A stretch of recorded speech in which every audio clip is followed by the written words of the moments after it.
लोकसभा चुनाव को लेकर जहां इंडिया गठबंधन सीट शेयरिंग के मामले पर अटका हुआ है, तो वहीं बीजेपी एक कॉन्फिडेंट बैट्समैन की तरह फ्रंट फुट पर खेल रही है। पूर्व से लेकर पश्चिम तक, उत्तर से लेकर दक्षिण तक बीजेपी अपनी ताकत बढ़ाने की कोशिश में लगी है। ये तस्वीर देखिए, प्रधानमंत्री मोदी के साथ कोई आम नेता नहीं है। ये तमिलनाडु के सीएम एमके स्टालिन के बेटे और मंत्री उदयनिधि स्टालिन हैं। ये वही स्टालिन है जिन्होंने सनातन धर्म को लेकर विवादित बयान दिया था। इस मुलाकात की तस्वीरें जैसे ही सोशल मीडिया पर वायरल हुई, वैसे ही तरह तरह की अटकलें लगाए जाने लगी। क्या बीजेपी तमिलनाडु में डीएमके के साथ गठबंधन करने जा रही है? साथ ही आंध्र प्रदेश में बीजेपी और टीडीपी की नजदीकियां बढ़ने की खबरें भी आने लगी है। इन दोनों राज्यों के बारे में रिपोर्ट में आगे बताएंगे।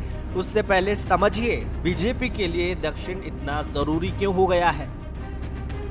बीजेपी ने हर समीकरण को ध्यान में रखकर तैयारी की है। भारत की राजनीति में लगातार अपने दम पर 2 बार केंद्र में सरकार बनाने वाली बीजेपी अब की बार 400 पार का नारा बुलंद कर रही है।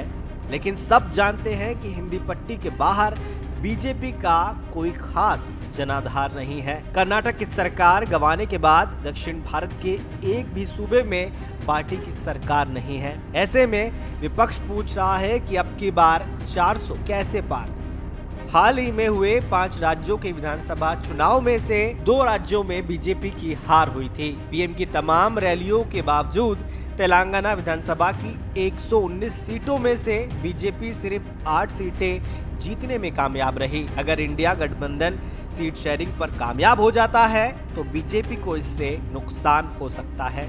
लेकिन बीजेपी की असली ताकत वहां है जहां कोई तीसरी राजनीतिक शक्ति नहीं है। मसलन गुजरात, राजस्थान, मध्य प्रदेश, छत्तीसगढ़, ये ऐसे राज्य हैं जहां बीजेपी की सीधी टक्कर कांग्रेस से है। 2014 और 2019 में बीजेपी की जीत का स्ट्राइक रेट इन राज्यों में 90% से ज्यादा रहा था। 2019 के लोकसभा चुनाव में गुजरात में 26 में से 26, राजस्थान में 25 में से 25, मध्य प्रदेश में 29 में से 28 और छत्तीसगढ़ में 11 में से 9 लोकसभा सीटें बीजेपी ने जीती थीं। उधर कांग्रेस मानकर चल रही है इंडिया गठबंधन में सीट शेयरिंग होती है तो बीजेपी को नुकसान होगा। इसका अंदेशा बीजेपी को है, लिहाजा तमिलनाडु जैसे बड़े राज्य को लेकर बीजेपी सबको चौंका सकती है। अटकलें हैं कि उदयनिधि स्टालिन की पीएम मोदी के साथ ये तस्वीर उसी प्लान का हिस्सा है। हालांकि उदयनिधि ने ये मुलाकात बाढ़ राहत के लिए केंद्र सरकार से मदद मांगने के लिए की थी। तमिलनाडु एक बड़ा राज्य है, यहाँ लोकसभा की 39 सीटें हैं। बीजेपी ने 2019 में यहाँ एआईएडीएमके के साथ मिलकर चुनाव लड़ा था, लेकिन बीजेपी का यहाँ खाता भी नहीं खुल पाया था। भले ही सनातन और हिंदी के मुद्दे पर दोनों दलों की विचारधारा अलग है, लेकिन एमके स्टालिन ने कभी खुलकर पीएम मोदी का विरोध नहीं किया। सनातन विवाद के दौरान भी वो G20 समिट में शामिल होने दिल्ली पहुंचे थे। लिहाजा डीएमके के साथ बीजेपी के गठबंधन की संभावनाओं को इनकार नहीं किया जा सकता। बीजेपी और डीएमके पहले भी गठबंधन में साथ रह चुके हैं। अटल बिहारी वाजपेयी के पीएम रहते डीएमके एनडीए का हिस्सा थी। अब बात करते हैं आंध्र प्रदेश की, जहां चंद्रबाबू नायडू की पार्टी टीडीपी की एनडीए में वापसी हो सकती है, जिसके कयास लगाए जा रहे हैं।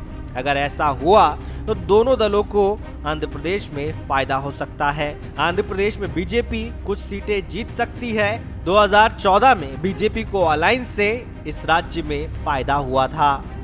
बहरहाल बीजेपी बूंद बूंद से घड़ा भरने की नीति पर आगे बढ़ रही है, ताकि अंकों के गणित में वो कांग्रेस से पिछड़ ना जाए, क्योंकि राजनीति में कब दोस्त दुश्मन बन जाए और दुश्मन कब दोस्त बन जाए कहा नहीं जा सकता।